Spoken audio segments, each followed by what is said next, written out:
예. 할렐루야. 여러분, 이런 수준 있는 소리를 들어보셨는지 모르겠어요. 천기누설이라. 들어보셨어요? 아유, 여러분들이 너무 뭐 가짠다는 듯이, 가소롭다는 듯이, 아유, 목사님, 그거는 우리 집에 있는 손녀도 압니다. 뭐 이런 식이네. 예. 천기누설이 뭐예요? 또 이렇게 물어보면 또 대답할 말이 없지. 그렇지. 하늘의 비밀이 바깥으로 새 나가는 거예요. 하늘의 비밀이 폭로되는 거예요. 여러분, 성경이 무슨 책인지 아세요? 천기가 누설된 책이에요. 하늘의 비밀이 이 말씀을 통하여서 드러나는 거예요. 오늘 설교 시간이 무슨 시간이에요? 천기가 누설되는 시간이에요. 하늘의 비밀이 여러분들에게 풀려지는 시간이다. 그래서 여러분 예배 드릴 때마다, 성경을 펼 때마다 그런 마음과 기대를 가지고 있어야 돼요. 야, 오늘 하늘의 비밀이 오늘 나에게 임하는 시간이다. 오늘 목사님을 통해서 하늘의 비밀이 오늘 우리에게 전달되는 시간이다. 야, 오늘 무슨 이야기일까? 오늘은 무슨 이야기냐 하면은 레위인에 대한 이야기예요. 레위인. 여러분 많이 들어보셨죠? 레위 지파, 레위인, 그죠? 예. 한국에도 보니까 이 복음성가 찬양하는 팀 중에 레위 지파라고 있더라고요. 레위 지파. 미국 사람인데요. 한국 여자분하고 결혼을 해가지고 미국 목사님인데 아주 영성이 있어. 아주 잘해. 레위 지파. 여러분, 레위를 어떻게 알고 계십니까? 어느 정도 알고 계십니까? 오늘은 레위에 대한 이야기인데요. 민수기 1장에 여러분 보세요. 1장 복습합니다. 1장이 뭐였어요? 인구조사였어요. 인구조사 각 지파별로 가문별로 쫙 인구조사를 했습니다. 인구조사 기준이 뭐였어요? 그렇지, 장정인데 장정 나이가 몇 살이었어요? 20세 이상. 어디에?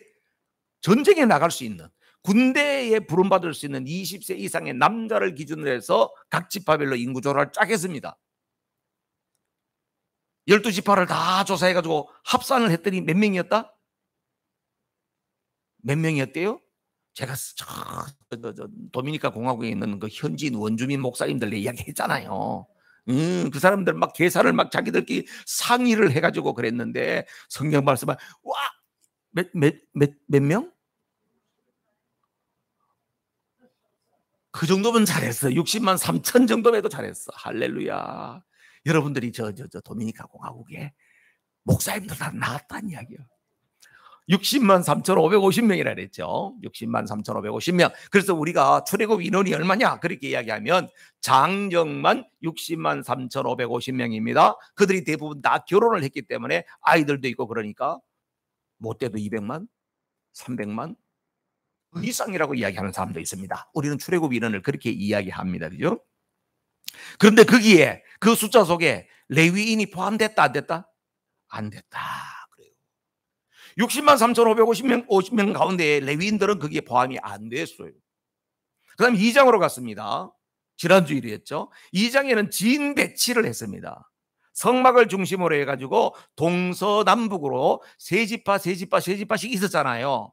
그렇게 다 보니까 지난번에 제가 PPT 보여드렸는데 기억이 나시죠? 주보에 있어요. 오늘 주보에 보니까 여기 진 배치가 있다. 앞에 유이스, 유다, 이사갈, 스불론, 그죠? 밑에 남쪽에는 르시갓, 루벤, 시몬, 갓. 그 다음에 저 서쪽에는 어떻게 해요? 에브라임, 므낫세, 베냐민, 이게 라헬의 자손들. 그 다음에 저쪽에 북쪽에 다나납, 이 첩들의 그런 거 소생들, 이렇게 해가지고 나눴다, 이렇게 돼 있지 않습니까? 그죠? 그런데 거기 보니까 어떻게 해요? 뭐가 빠졌다? 레위 지파는 그들과 똑같은 자리가 아니고 딴 자리에 있더라. 딴 자리에. 어디에 있어요? 성막 가까이에서 보니까 제일 앞쪽에는 모세와 아론의 자손들, 그 다음에 남쪽에는 고핫의 자손, 그 다음에 서쪽에는 첫째 아들 게르손의 자손, 그 다음에 북쪽에는 셋째 아들 무라리의 자손. 레위인들은 지파 배치하는데도 자리가 달랐네. 왜 그랬다? 레위인들은 성막에서 봉사하는 그런 일을 맡겼기 때문에 그랬습니다. 그러면 레위인들은 하나님 왜 이렇게 스페셜로 특별 대우를 했을까? 그런 물음을 할 수가 있겠지요. 여러분 레위인들만 특별 대우하잖아. 여러분 중에서 제가 누구를 특별 대우했다. 그럼 여러분 기분 좋아요, 안 좋아요? 마음이 넓은 척하지 말고 목사님이 누구만 좋아해, 누구만 좋아해. 이 교회마다 그런 소리가 있어. 하나님이 누구만 좋아해. 이러면 여러분들 하나님 진짜 너무하네. 그럴 수도 있지요. 그리고 레위 사람은 왜 특별 대우하는 것 같아요? 레위인이 그렇게 이뻤을까? 그렇게 잘했을까? 그럼 레위인들에게 있어서 여러분 기억해야 될 중요한 사건 세 가지를 이야기해 드리려고 그래요. 첫 번째 사건은 뭐냐면 창세기 49장에 보면 야곱이 이제 마지막 죽을 때가 가까웠어요. 147세에 죽는데요. 그때 보니까 쭉 자기 자손들 12명, 12지파에 예언적 말씀을 하는데 거기에 여러분 아버지가 만약에 돌아가시기 일보 직전에 자식들에게 마지막 말을 남기려 그러면은 좋은 말 하고 갈까요? 나쁜 말 하고 갈까요? 그래야지 되겠지. 그래야 되겠지. 그죠? 예. 여러분 아버지들 오늘 잘 들으세요. 여러분들이 좋은 말을 남기셔야 돼. 지금부터 좋은 말을 남기셔야 돼. 나중에 내가 막 정신이 없고 이러면은 좋은 말인지 나쁜 말인지 몰라. 그러니까 지금부터 좋은 말을 축복의 말을 많이 남기셔야 돼요. 근데 야곱이 말하면요. 창세기 49장에 가만히 보니까 레위에게 남긴 말은 그리 좋은 말이 아니야. 보실래요? 창세기 49장 5절에서 7절 말씀이거든요. 다 같이 시작. 시몬과 레위는 형제요 그들의 칼은 잔해하는 기계로다. 내 호나 그들의 모의에 상관하지 말지어다. 내 영광아 그들의 집회에 참여하지 말지어다. 그들이 그 분노대로 사람을 죽이고 그 혈기대로 소의 발목 힘줄을 끊었음이로다. 그 노염이 혹독하니 저주를 받을 것이요 분기가 맹렬하니 저주를 받을 것이라. 내가 그들을 야곱 중에서 나누며 이스라엘 중에서 흩으리로다. 누가 한 이야기예요? 야곱이. 그렇지. 누구에게? 시몬과 레위에게. 아버지가 마지막 유언 같은 말씀을 남기는데 뭐를 두 번이나 반복하고 있어요? 저주를 받을 거야. 저주를 받을 거야. 와우. 아버지가 어떻게 자식한테 이런 이야기를 했을까요? 이유가 있지요. 창세기 34장에 보면 디나의 사건이, 디나 딸이 나가서 강간을 당했죠. 그 디나의 오라비가 사실은 시몬, 레위가 다 친오빠의 친오빠. 같은 배에서 나온 오빠예요. 그러니까 여동생이 그렇게 당하고 나니까 마음에 화나고 분노는 이해가 됩니다만은 너무나도 끔찍스러운 일을, 세겜성에 있는 그 남자들을 다 죽여버렸지 않습니까? 그러니까 야곱의 마음속에는 어떻게, 야곱이 죽음을 앞두고 있는 그 순간에도 그 자식들이 행했던 그 일을 잊지 못하는 거예요. 그 미움을 삭힐 수가 없는 거예요. 그래서 예언적 이야기를 하는데 넌 저주받을 거야. 넌 저주받을 거야. 레위는 근본이 뭡니까? 복을 받을 수 없는 사람이에요.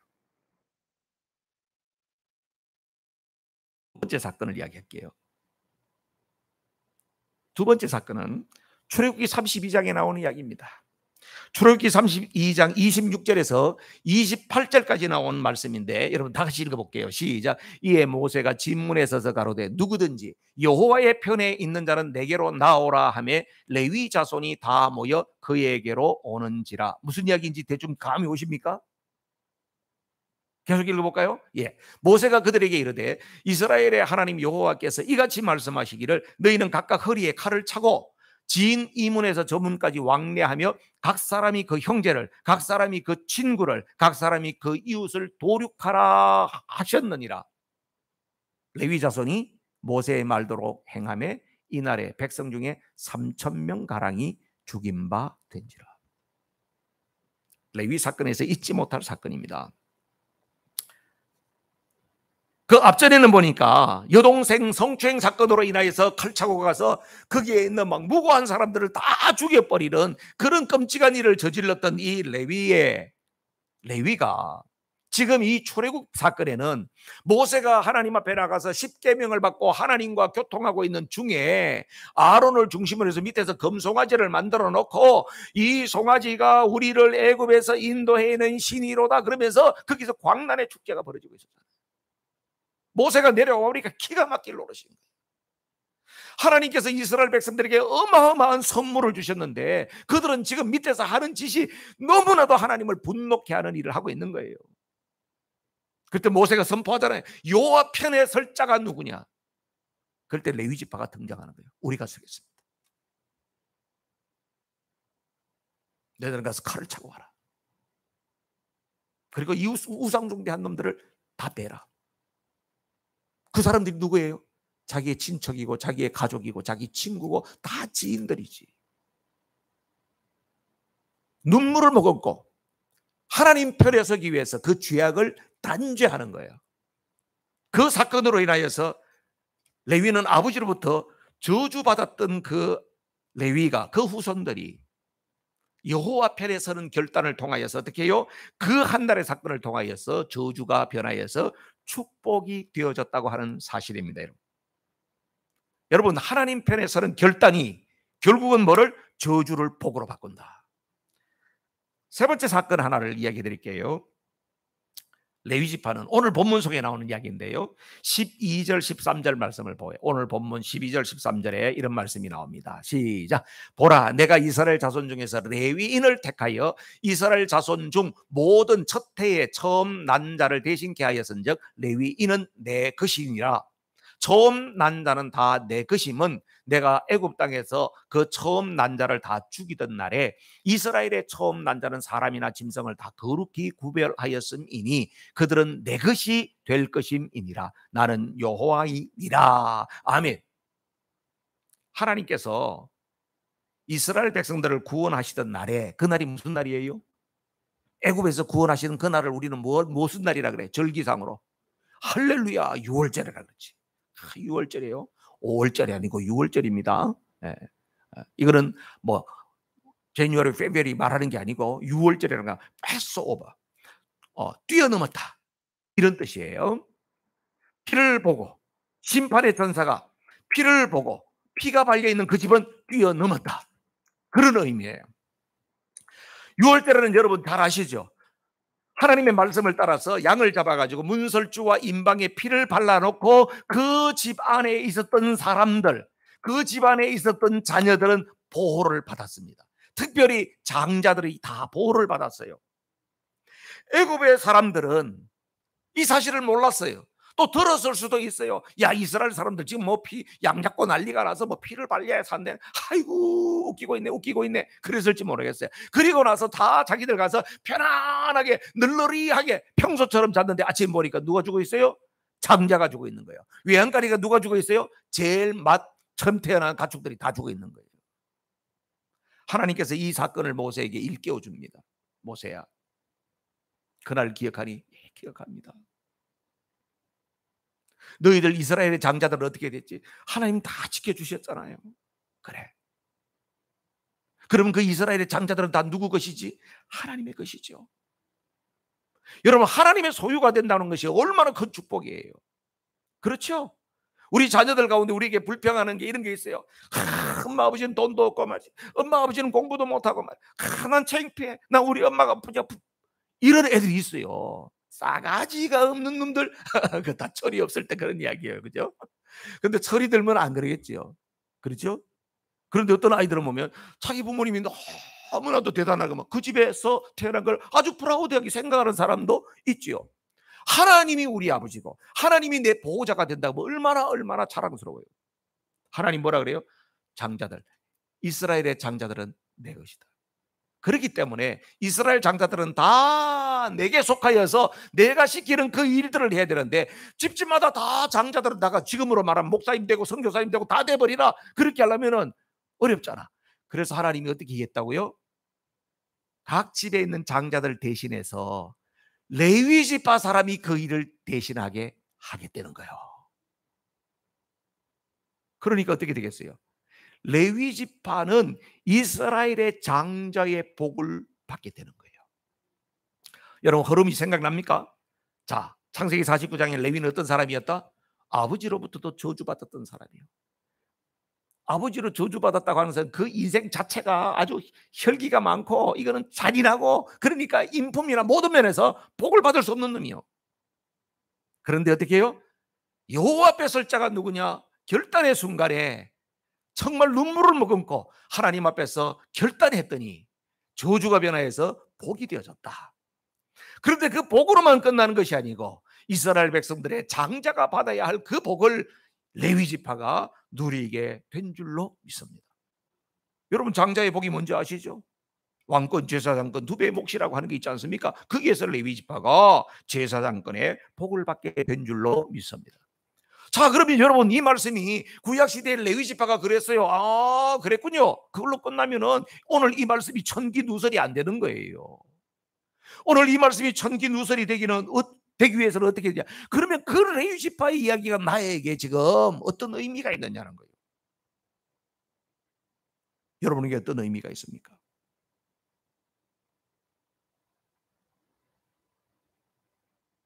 예수님의 복음을 듣기 이전에는 나도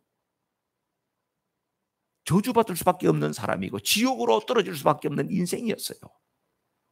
그런데 내게 예수 그리스도의 그 복음이 전해졌고 예수님을 믿는다는 그 이유 하나 때문에 저주가 변화해서 축복이 되어지고, 그것이 단순히 축복으로 끝나는 것이 아니라 내가 하나님 앞에 귀하게 쓰임받는 인물이 되어졌다는 것이에요. 그래서 나는 레위 지파가 되어졌고 나는 제사장이 되었다. 이게 바로 뭡니까? 우리 신약 시대를 살아가는 사람들에게서 만인 제사장설. 모든 사람이, 예수 믿는 모든 사람은 제사장으로, 레위인으로 거룩한 성직을 감당하는 사람이 되어졌다고 하는 것 말하는 거 아니에요. 여러분, 맞습니까? 하나님 나라 구원 역사, 하나님 나라를 세워가는 그 일을 위해서 쓰임받는 모든 사람들은 레위인이요, 이 시대의 제사장인 줄로 믿습니다. 여러분, 오늘 3장에서 시작하면서 레위 지파에 대한 이야기를 하면서 먼저 누구 이야기를 하냐면 아론의 이야기를 합니다. 성경에는 보면요, 똑같이 이름이 나와도요, 누가 먼저 나오느냐가 중요합니다. 대부분에 보면요, 모세와 아론에게 말씀한, 모세와 아론에게, 물론 집안에서 출생 순서로 보면 아론이 형이에요. 그런데 모세의 직임이 중요하기 때문에 대부분 보면은 모세와 아론이라고 이렇게 이야기해요. 그런데 오늘 1장에는 보면요, 여호와께서 시내산에서 모세와 말씀하실 때에 아론과 모세의 아론을 먼저 이야기해요. 아론을. 왜 그럴까요? 오늘은 아론의 혈통을 따라서 오는 제사장이 누군가를 밝히기 위해서 그게 중요하기 때문에. 여러분, 여호수아와 갈렙 이야기도 보면요, 우리는 대충 보면은 여호수아와 갈렙 이렇게 알잖아요. 근데 사실은 더 연장자가 갈렙이 나이가 많아요. 그래서 갈렙과 여호수아였는데 어느 순간에 딱 바뀌어요. 여호수아와 갈렙으로. 왜냐하면 여호수아의 직임이 중요하기 때문에. 신약 시대에도 그렇죠. 바울 이야기할 때 보면 바울의 멘토와 같은 사람이 바나바죠. 그래서 처음에는 보니까 바나바와 바울이 나오다가 어느 순간에 뭐 바울과 바나바로 바뀌어 버려요. 그러니까 성경에는요, 이름이 먼저 나오고 뒤에 나오는 것도 중요하다니까. 그럼 뭔가 전환점이 일어났다는 것을 이야기하는 거죠. 자, 오늘 아론에게 하고 싶은 이야기가 뭐냐? 2절 말씀 보세요. 2절 다 같이 시작. 아론의 아들들의 이름은 장자는 나답이요, 다음은 아비후와 엘르아살과 이다말이니. 그렇구나. 아론이 아들이 넷이 있었구나. 장남은 누구라고요? 나답. 둘째는 아비후, 셋째는 엘라살, 넷째는 이다말이었다. 그렇죠? 자, 그런데 이들이 뭔 일을 했느냐 하는 것에 대해서 3절에 이야기합니다. 시작. 이는 아론의 아들들의 이름이며 그들은 기름을 발리우고 거룩히 구별되어 제사장 직분을 위임받은 제사장들이라. 아멘. 나답과 아비후, 엘라살, 이다말, 아론, 이게 뭡니까? 제사장 가문이 되는 거예요. 그러니까 제사장 가문은 바로 어떻게 돼요? 레위 지파 가운데에서도 레위 지파가 다 제사장이 되는 게 아니고 거기에서 아론의 가문에서 태어나야만이 제사장이 되는 거구나. 그들은 어떻게 세우는가? 그들은 기름을 부어서 세우는 거구나. 맞죠? 그렇게 나옵니다. 제사장은 뭐 하는 사람들인가? 하나님 앞에 예물 들고 가서 제사 드리는 사람이죠. 그러니까 참으로 영광스러운 성직인데 이 아론의 가문에 하나님께서 특별한 복을 주셨구나. 그래서 이렇게 제사장 가문이 탄생하는 거구나 하는 것을 알 수가 있어요. 그런데 이렇게 복 받았으면 이걸로 쫙 그냥 가버리면 좋겠는데 끔찍한 이야기가 그 밑에 4절부터 나온단 말이에요. 4절 한번 읽어볼까요? 시작. 나답과 아비후는 시내 광야에서 다른 불을 여호와 앞에 들이다가 여호와 앞에서 죽었고 무자하였고 엘라살과 이다말이 그 아비 아론 앞에서 제사장의 직분을 행하였더라. 아멘. 여러분 제사장 가문의 순서가 보면 제사장 중에 제일 맞이가 대제사장이 되는 거예요. 그게 하나님이 써간 질서가 그래요. 근데 만약에 그 아들이 맞이가 죽었다. 근데 그 자식이 없다. 그러면 그 밑에 동생이 또 승계를 하는 거예요. 지금 그 이야기죠. 나답과 아비후가 죽었다는 이야기가 레위기 10장에 보면 자세하게 나오죠. 제사장으로 임명을 받고 나서 이 사람들은 너무나 좋았어요. 옷도 그냥 스페셜한 옷을 입게 되고 백성들한테 존경을 받고 그렇게 되어졌습니다. 근데 나답과 아비후가 바로 첫발에 하나님께서 명하시지 않는 불을 갖고 갔다가 둘이 성전에 갔다 죽는단 말이에요. 아론에게 있어서는 진짜 끔찍한 날이에요. 한날 안시에 장남과 차남 두 아들을 잃었으니까 그 슬픔이 이루 말할 수 없을 것이죠. 그런데 여기에 강력한 메시지가 있는 거예요. 내가 너희들을 제사장 가문으로 하나님 앞에 영광스러운 성직으로 세워주었지만 이것이 너희들에게 특권일 수 있지만 여기에는 어마어마한 책임이 있다는 거예요. 너희들이 철저하게 하나님의 말씀에 순종하지 않으면 오히려 복이 저주가 된다. 여러분 오늘도 우리에게 하나님께서 말할 수 없는 은혜와 복을 주셨지만 그것을 복으로 사용하지 않고 그것을 영리로 사용하게 되어지면 하나님의 축복이 오히려 화가 된다는 사실을 기억해야 돼요.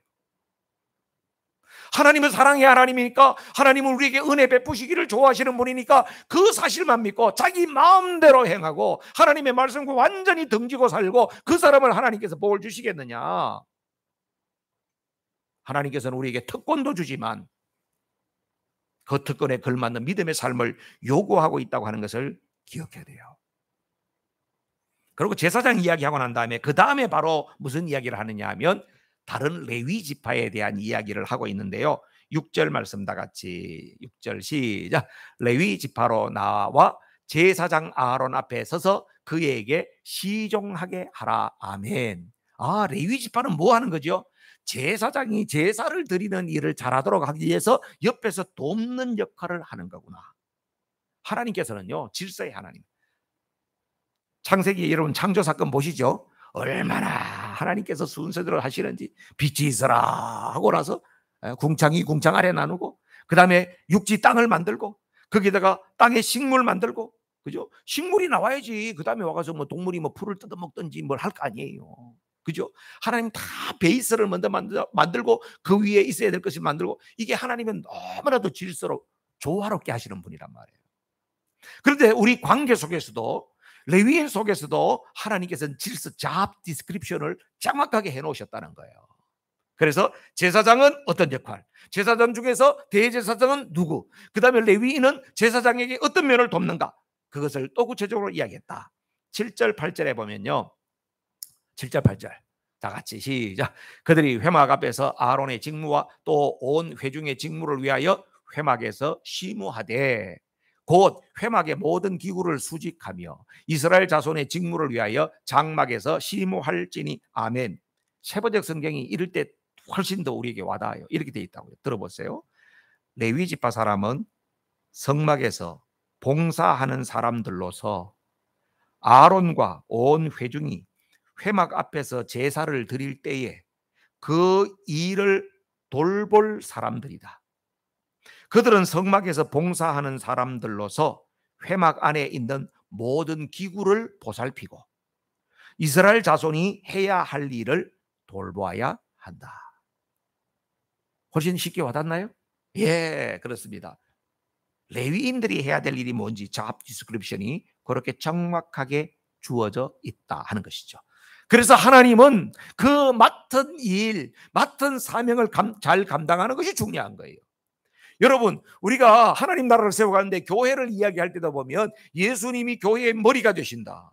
그리고 우리는 온몸의 지체가 되지 않습니까? 그죠? 예, 지체가 되어져 가지고, 지체가 되어졌다고 하는 것은 뭡니까? 그 몸이 각자가 가지고 있는 그 고유의 기능들을 잘하는 것이 중요한 거예요. 그런데 그 고유의 기능을 잘 못해가지고 교회가 막 뒤죽박죽 됐던 교회가 무슨 교회였어요? 고린도 교회였어요. 맨 싸우는 거야. 그래서 사도 바울을 통하여서 고린도 교회에 이야기하는데 그런 거예요. 야, 너는 눈은 자꾸 코한테 너는 왜 그러냐, 그렇게 이야기를 하지 말고 너는 눈으로서 역할만 잘해. 손은 너는 그냥 너 해야 할 일만 잘하지, 너는 왜 자꾸 발을 보고 자꾸 이야기를 하냐. 네 할 일을 잘해. 그 이야기 아니겠어요? 하나님께서 우리에게 질서를 주셨다. 그래서 자기 맡은 영역들을 잘 감당할 때 뭐가 이 몸이 건강해지는 것처럼 하나님의 나라가 온전히 세워진다고 하는 것을 이야기하고 있는 것입니다. 오늘 이 레위 지파 그리고 제사장에 대한 이 말씀이 오늘 우리에게 어떻게 와닿아야지 되느냐. 구약시대에는요, 하나님의 성막에서 제대로 좀 더 봉사하고 섬기고 살아보고 싶어도 레위 지파에서 태어나지 않으면 그런 기회조차 없는 거야. 제사장이 되고 싶어도 아론의 가문에서 태어나지 않으면 그런 기회조차 주어지지 않았던 것이에요. 그런데 신약 시대를 살아가는 저와 여러분에게는, 예수님을 믿는 모든 사람에게는 그 기회가 주어지는 줄로 믿습니다. 이게 얼마나 큰 복인지 모릅니다, 여러분. 예수님 한 분만으로 우리 모든 문제가 해결되고요, 하나님 앞에 나아갈 수 있는 모든 길이 열려진 거예요. 그 이야기를 누구를 통해서 확실하게 우리에게 딱 마음의 못을 박아주느냐? 예수님의 수제자였던 베드로를 통하여서 하나님께서 우리에게 천기를 누설해주고 있는 거예요. 베드로전서 2장 9절 10절 말씀이에요. 자, 베드로전서 2장 9절 10절 말씀 다 같이 읽어요. 시작. 오직 너희는 택하신 족속이요 왕같은 제사장들이요 거룩한 나라요 그의 소유된 백성이니 이는 너희를 어두운 데서 불러내어 그의 기이한 빛에 들어가게 하신 자의 아름다운 덕을 선전하게 하려 하심이니라. 너희가 전에는 백성이 아니더니 이제는 하나님의 백성이요 전에는 긍휼을 얻지 못하였더니 이제는 긍휼을 얻은 자니라. 아멘. 지금 베드로를 통해서 우리에게 주시는 말씀이 뭐예요? 너희들이 예수 믿는다는 이유 하나 때문에, 그전에는 너희들이 긍휼이 없었어. 근데 예수 믿는다는 그 하나 이유 때문에 이제는 긍휼을 얻었다는 이야기가, 신분이 달라지고 소속이 달라졌다는 거예요. 우리의 위치가 완전히 달라졌어요. 그전에는 우리는 마귀 종이요, 결국은 마귀 따라가다 보면 영벌로 지옥으로 떨어질 수밖에 없는 그런 운명의 사람이었어요. 그런데 우리가 신분이 달라지고 소속이 달라지고 하나님의 자녀로, 나는 보배롭고 존귀하고 가치 있고 사랑받을 만한 하나님의 걸작품인, 여러분 매주 하는 것이, 이게 그냥 입에 발린 이야기가 성경에서 우리의 신분을 확실하게 이야기해 주는 것이 그 내용이에요. 우리가 그렇게 되어졌다는 거예요. 그러면서 그렇게 된 사람이기 때문에 우리의 정체성을 정확하게 정의해 주는데, 그것이 바로 뭐냐? 너희들은 하나님의 선택받은 자야. 너는 왕같은 제사장이야. 너는 거룩한 나라야. 너는 하나님의 소유된 백성이야. 여러분, 소유라는 말이요, 이 세굴라라는 말인데요, 진짜 깊은 의미가 있어. 하나님의 소유라고 하는 게, 여러분 중에서 제일 중요한 거, 그래서 여러분들 그렇게 중요한 게 있을지 모르겠어. 그 별로 이해가 안 될 것 같다. 왕이 한 나라의 왕이야. 왕이 자기가 가지고 있는 것 중에서 제일 중요한 거 어디다 갖다 놓겠어요? 어디다 갖다 놓겠어요? 그걸 저 어디 멀리 갖다 놓겠어요? 제일 중요한 거 안 그러겠죠? 가장 가까운 데 두겠죠. 예? 그럼 자기의 개인 금고 같은 게 있어요. 그게 내탕고라 그래요. 그 내탕고 안에 넣어놓은 보물, 그게 바로 오늘 여기 하나님의 소유된 백성의 소유라는 뜻이에요. 왕의 내탕고 아래 숨겨놓은 보물. 하나님이 우리를 그렇게 여긴다는 거예요. 할렐루야죠. 우리가 그런 사람이 되어졌다. 그렇기 때문에 어떻게 살아야 되느냐? 하나님으로부터 이런 은혜를 받았다는 사실을 기억하고, 이게 너무너무 가슴 벅찬 감격이 되어져서 기이한 빛을 갖다가 다른 사람한테 드러내면서 살아야 된다는 거예요. 아름다운 덕을 선전한다는 이야기가, 내가 이런 복을 받고 살아요, 내가 이런 은혜를 받고 살아요, 이것을 이야기하면서 살아야 된다는 거예요. 그렇죠? 처음으로 돌아가면 레위인, 다시 생각해 보세요. 레위인은 어떻게 해요? 저주가 선포되었던 자예요.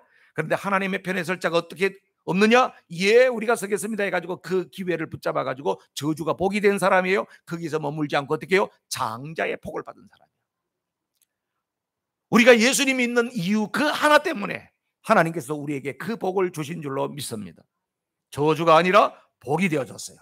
그냥 복으로 머무르는 것이 아니라 하나님의 구속사를 위해서 쓸 수 있는 쓰임받는 장자가 된 줄로 믿습니다. 사랑하는 성도 여러분, 오늘 예배 속에 천기가 누설됐어요. 하나님께서 나를 그렇구나, 내가 뭐 이런 사람이 아니야. 우리 교회에 49년생짜리 장로님 권사님들 49년생이 많아. 49년생쯤 되면 요즘에 목사님 이제 우리는 다 이제 은퇴했어요. 뒤로 물러. 한국에 이번에 국무총리가 49년생이야. 49년생들. 한 나라를 짊어지는 국무총리가 지금 49년생이라는데 여러분 이제 나이 많다고 그러지 말고 용기를 내세요. 나는 왕 같은 제사장이야. 하나님 나를 거룩한 나라로 삼았어. 하나님 나를 선택했다니까. 하나님은 한번 선택하고 난 다음에 아이고 이제 너는 나이 들이니까 은퇴다. 하나님 앞에 은퇴가 없다니까. 하나님 우리를 내탕고에 있는 보물처럼 그렇게 귀히 여기신다고 하는 사실을 기억하시기를 주님의 이름으로 축복합니다. 한 가지만 청기를 더 누설해드리고 말씀을 마칠 거거든요. 하나님께서 이스라엘 백성들을 계수할 때 나이를 몇 살로 했대요? 20세 이상 군대 가는 사람. 그죠? 그 당시에 그 고대 시대에는요 20살이면 다 시집장가 다 갔어. 그때는 다 아버지요. 그런 사람을 선택했어요. 근데 레위인 계수하는 거는 몇 살짜리부터 하라는지 기억나요? 15절에 나와. 15절 15절 다시 한번 보세요. 다 같이 시작. 레위 자손을 그들의 종족과 가족을 따라 계수하되 1개월 이상의 남자를 다 계수하라. 아멘. 무슨 의미가 있을까요? 1개월만 돼도. 여러분 예수님을 구주로 영접한 사람은 초신자이든지 무엇이든지 간에 태어난 지 1개월 이상만 되면 하나님이 필요한 사람이고 하나님 앞에 쓰임받을 수 있는 사람이 되는 거예요. 여러분 우리가 레위인의 의식을 갖고 산다고 하는 것은 바로 뭐냐 하면 내가 믿음이 연약합니다. 나는 건강이 부족합니다. 나는 배운 것이 없습니다. 나는 가진 것이 없습니다. 그렇게 핑계할지 모르지만 태어난 지 1개월 돼 내가 뭐 하겠습니까? 그럼에도 불구하고 하나님께서는 레위인은 숫자를 세는 거예요. 너는 내 일꾼이다. 너는 하나님 위해서 살아야 할 사람이다. 내가 너를 필요로 한다. 우리를 하나님께서 그렇게 필요로 하는 줄로 믿습니다. 우리가 살아가는 동안에 이런 분명한 자기 정체성을 가져야 돼요. 자기 정체성이 분명한 사람은 당당합니다. 자기 정체성이 불분명한 사람은 다른 사람은 우러러보고 존경하는데도 불구하고 자기가 스스로 자기를 깎아내리는 거예요. 아유 나는 못해. 아니에요. 아이고 아니에요.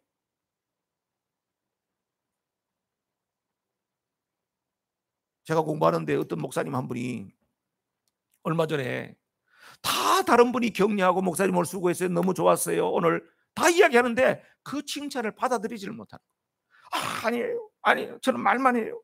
저도 설교해도 저도 하지도 못했는데 말만 해요. 그 집에 가면 우리 와이프하고 우리 딸이 맨날 아버지도 하지도 못하면서 강대상이 막 큰 소리를 쳐. 막 이렇게 해요. 맞아 나는 그런 사람이야. 맨날 넌 그래요. 난 눈물 나더라고. 내가 온라인으로 그분하고 그 모임에서 내가 울었어. 막 그냥 눈물이 절절 나더라고. 내가 너무 마음이 아픈 거예요. 저 사람이 왜 저렇게 됐을까? 내가 너무 잘 알지. 그 사람 목사님 아들이에요. 어릴 때부터 너무 프레셔를 많이 받은 거예요. 교인들은 다 목사님 자녀에게 지나친 기대를 갖고 이러니까 이 목사님 마음에 지금 나이가 50대 중반이 됐는데도 마음에 상처가 있고 열등감이 많아가지고 누가 칭찬하고 견디내질 못하는 거예요.